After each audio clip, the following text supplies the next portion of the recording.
من دروغ گفتم خدایا. منو ببخش خدایا، منو ببخش.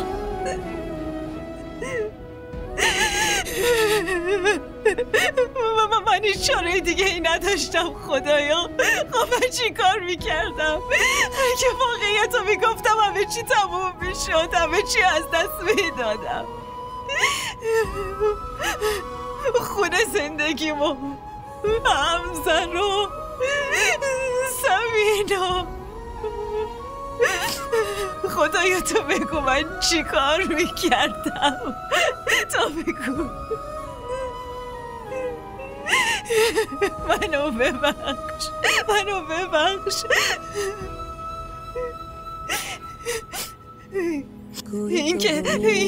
این که دروغ مصلحتی بود. شما که میدونین، شما همه چی رو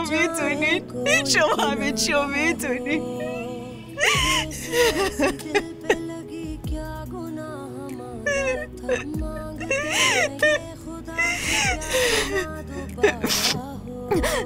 خدایا به من کمک کن لطفاً. خدایا بهم کمک کن لطفاً.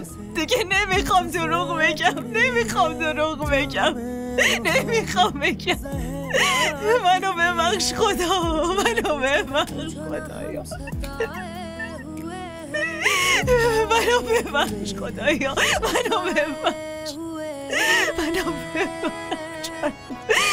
من دیگه نمیخوام دروغ بگم. منو ببخش.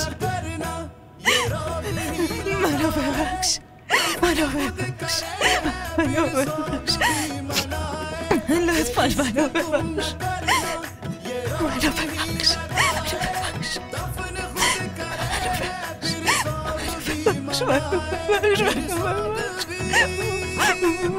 منو ببخش خدایا.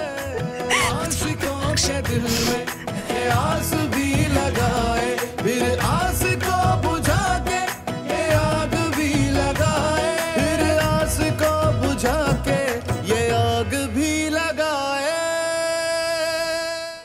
همراه ما باشید و فراموش نکنید که سابسکرایب کنید تا بهترین سریال ها را با دوبله فارسی از تلویزیون دیدی تیوی تماشا کنید.